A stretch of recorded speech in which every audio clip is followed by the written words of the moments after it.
ছুটির দিনেও রাকসু নির্বাচনের প্রচারণায় ব্যস্ত প্রার্থীরা। এই মুহূর্তে রাজশাহী বিশ্ববিদ্যালয়ে আছেন সহকর্মী মওদুদ রানা। সরাসরি যাচ্ছি তার কাছে। রাকসু নির্বাচন নাকি পোষ্য কোটা, এই ইস্যুতে রাজশাহী বিশ্ববিদ্যালয়ের শিক্ষক, কর্মকর্তা, কর্মচারী, বিশ্ববিদ্যালয় প্রশাসন এবং যারা প্রার্থী হয়েছেন তারা, শিক্ষার্থীরা সবাই অস্বস্তিতে।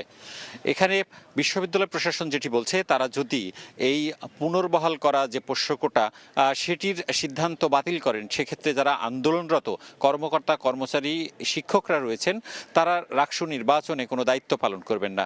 অন্যদিকে যারা প্রার্থী রয়েছেন, শিক্ষার্থীরা রয়েছেন, তারা বলছেন যে রাকসু ঘোষিত সময়ে হতে হবে, অন্যদিকে তাদের যে পোষ্য কোটা আবারও ফিরিয়ে আনা হয়েছে সেটি বাতিল করতে হবে।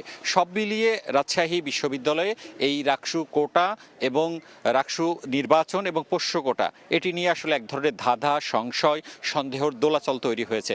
আমরা যেটি দেখেছি যে গতকাল বিকেলে বিশ্ববিদ্যালয় প্রশাসন যে পোষ্য কোটা সেটি আবারও ফিরিয়ে আনেন 10টি শর্তে, এবং তারপর থেকে প্রার্থীরা, শিক্ষার্থীরা তারা আন্দোলন শুরু করেন। তারা বিশ্ববিদ্যালয়ের যে উপাচার্য বাসভবন সেখানে সেটি ঘেরাও করেন এবং তারা মধ্যরাত পর্যন্ত তাদের কর্মসূচি চালিয়েছেন।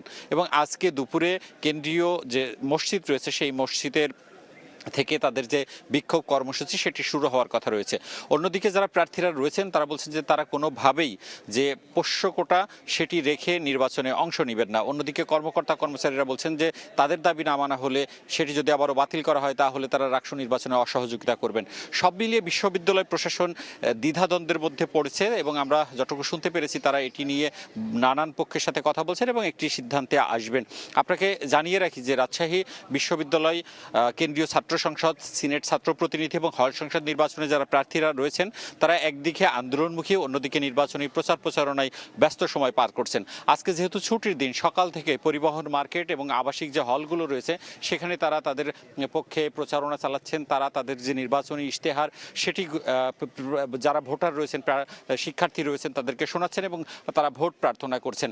এখানে বিশ্ববিদ্যালয়ের যারা প্রার্থীরা রয়েছেন তারা বলছেন যে ঘোষিত যে 25 সেপ্টেম্বর সেই তারিখেই নির্বাচন হতে হবে এবং আর মাত্র 4 দিন বাকি আছে।